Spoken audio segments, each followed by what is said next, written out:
Bismillahirrahmanirrahim. Assalamualaikum warahmatullahi wabarakatuh. Anak-anakku sekalian, apa masih semangat untuk belajar dari rumah? Tentu ya. Baik, hari ini kita akan belajar bahasa Indonesia dengan tema Aku, Air, Bumi, dan Matahari. Kita mulai pelajaran kita kali ini dengan berdoa. Bismillahirrahmanirrahim. Raditu billahi rabba wa bil islami dina wa bi muhammadin nabiyya wa rasula rabbi zidni ilma warzuqni fahma amin. Anak-anakku sekalian, kali ini kita akan belajar bahasa Indonesia KD 3.3 tentang memahami puisi anak dalam bahasa Indonesia atau bahasa daerah melalui teks, lisan, dan visual. Jadi, hari ini kita akan belajar tentang puisi. Perhatikan teks puisi yang akan Ustazah Ida contohkan ya. Ustazah Ida akan membaca puisi ini dengan intonasi puisi yang tepat. Silahkan didengarkan baik-baik. Nanti kalau kalian dapat tugas untuk membacakan puisi, bacanya dengan intonasi yang tepat, tidak membaca biasa ya. Oke, silahkan disimak. Indahnya alamku, kulihat dari bukit, memandang alam yang luas. Sawah hijau terbentang luas, sungai mengalir jernih. Sangat gembira hatiku menatap pemberian Tuhan. Syukur kuucapkan untuk seluruh anugerahnya.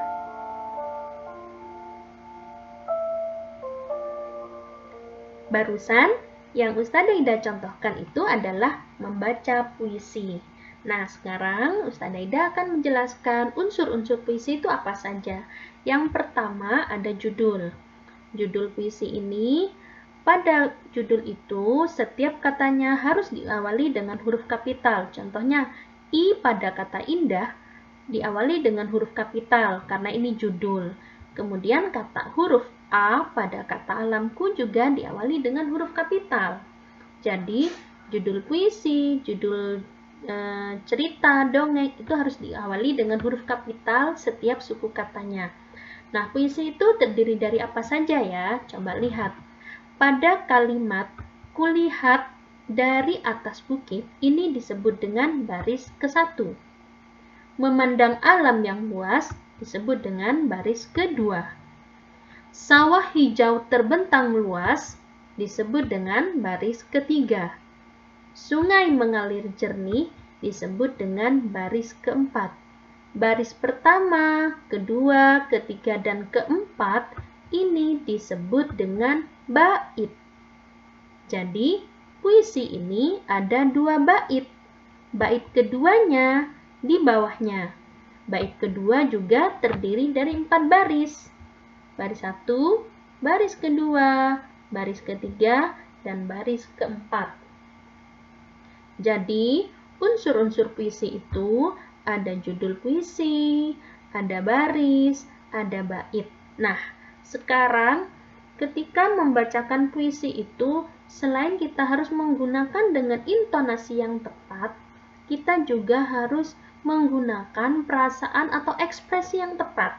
Kira-kira puisi ini cocoknya menggunakan perasaan dan ekspresi yang bagaimana? Ekspresi marahkah? Atau ekspresi sedih, nangis? Atau mungkin ekspresi rasa syukur? Yang mana yang tepat? Nah, untuk menentukan perasaan yang tepat ketika membaca puisi, dibaca dulu isinya. Setiap puisi itu macam-macam. Ada puisi tentang syukur, ada puisi tentang sayang orang tua, ada puisi tentang perjuangan, ada puisi tentang ibadah. Banyak ya macam-macamnya. Setelah mengetahui unsur-unsur puisi, sekarang Ustadzah mau tanya, kira-kira apa sih puisi itu? Ada yang bisa jawab? Puisi adalah susunan kata yang indah atau bermakna. Kata-kata dalam puisi adalah ungkapan perasaan. Kata-kata dalam puisi kadang berupa kiasan atau kata perumpamaan. Contohnya, ibu itu diumpamakan menjadi seperti matahari, karena matahari itu selalu memberi kebaikan kepada manusia, menyinari, memberikan vitamin D, membantu mengeringkan pakaian, membantu proses terjadinya pembuatan makanan pada tanaman. Nah, jadi matahari itu kan sangat hebat ya. Nah, ibu itu hebat seperti itu. Jadi ibuku seperti matahari yang selalu menerangi bumi, memberi banyak kebaikan padaku, misalnya ya.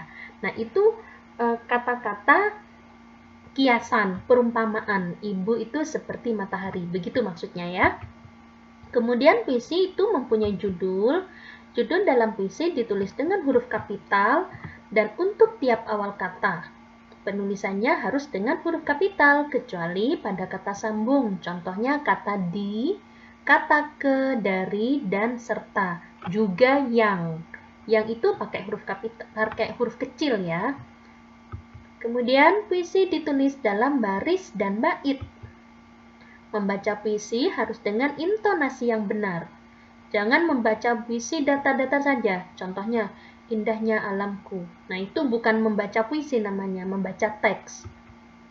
Membaca puisi harus dengan penghayatan sepenuh hati. Jika puisi berisi kegembiraan, kita harus membacanya dengan gembira. Kalau puisinya tentang bencana, kira-kira membacanya harus gimana? Apa dengan marah? Apa dengan sedih? Apa dengan gimana? Nah, ini adalah tugas kalian. Dikerjakan di buku tulis halus kalian, jangan lupa menuliskan tanggalnya.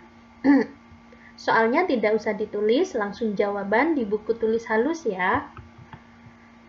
Puisi nomor 1, puisi adalah susunan kata yang indah dan titik-titik. Ketika membaca puisi, desaku terendam banjir, perasaan yang kita perlihatkan harus bagaimana? Puisi indahnya alamku adalah contoh puisi yang ketika kita membacanya menggambarkan perasaan bagaimana. Kata-kata dalam puisi menggambarkan ungkapan titik-titik penulis tersebut. Paragraf atau alinea pada teks puisi dinamakan apa? Puisi indahnya alamku terdiri dari berapa baris dan berapa bait. Dan yang nomor 7, puisi Dila berjudul Perjalanan ke Bulan. Penulisan yang benar untuk judul puisi yang bergaris bawah, tidak bergaris bawah ya, maksudnya yang ini nih, Perjalanan ke Bulan, adalah bagaimana? Ini kan masih salah. Nah, tulisan yang benar bagaimana? Jawabannya saja perjalanan ke bulannya lalu diperbaiki huruf kapitalnya ya.